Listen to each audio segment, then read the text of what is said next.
sommes heureux de vous accueillir ce soir pour célébrer la fête nationale de la Croatie, symbole de l'amitié entre nos deux pays, la Croatie et le Maroc.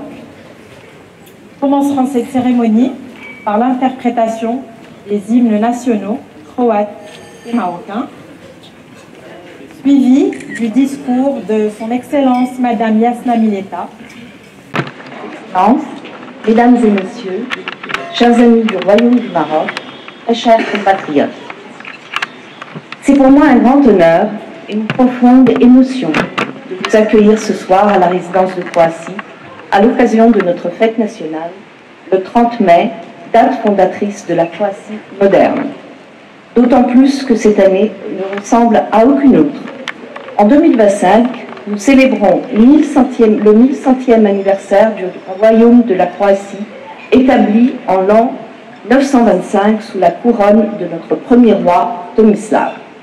Et pour cette occasion, nous avons l'honneur d'avoir ce soir parmi nous un artiste croate de renom dans le domaine du street art qui, par une heureuse coïncidence, est l'homonyme du grand roi Tomislav. Il s'agit de Tomislav Lančević, qui a participé en ce mois de mai à la 10e édition du festival Jidar Araba et qui en a profité pour nous offrir une performance artistique nous donnant un aperçu de la figure emblématique du roi Tomislav. Le roi Tomislav fut proclamé roi par le pape Jean X. Son couronnement a marqué l'unification des territoires croates et l'élévation de la Croatie au rang du royaume souverain. Ce jeune royaume devint rapidement un acteur politique reconnu dans l'Europe médiévale, unifiant les peuples croates du nord et du sud, assurant la défense de son territoire et développant des alliances avec Rome et Byzance. 11 siècles se sont écoulés depuis que le peuple croate a affirmé sa volonté d'exister, de se gouverner, de préserver sa langue, sa culture et son territoire. Ce long voyage historique n'a jamais été simple. Il a traversé les tourbillons du temps, les empires, les conflits, les alliances, des pertes et des renaissances. Mais à chaque étape, l'identité croate n'a jamais été effacée. Elle a été transmise, défendue, chantée, écrite, parfois en silence, parfois avec fierté, jusqu'à ce que notre indépendance soit pleinement retrouvée dans les années 1990. C'est pourquoi le 30 mai est une date si chère à nos cœurs. C'est le jour où, en 1990, s'est réuni le nouveau Parlement démocratique élu en Croatie moderne. Une étape décisive dans notre chemin vers la liberté et la souveraineté retrouvée. Mais ce retour à la souveraineté n'a pas été pacifique. Notre indépendance, comme vous le savez, a été recouverte en sang. De 1991 à 1995, le peuple croate a dû défendre sa liberté, les armes à la main, dans une guerre douloureuse et destructrice. Parmi les moments clés de cette lutte, nous commémorons cette année aussi le 30e anniversaire de l'opération Tempête, une victoire décisive qui a permis de restaurer l'intégrité territoriale de la Croatie, de mettre fin à l'agression et d'ouvrir la voie à la paix, à la démocratie et à l'intégration européenne. Beaucoup ont perdu la vie pour la Croatie, pour que la Croatie puisse redevenir un État indépendant, libre et démocratique.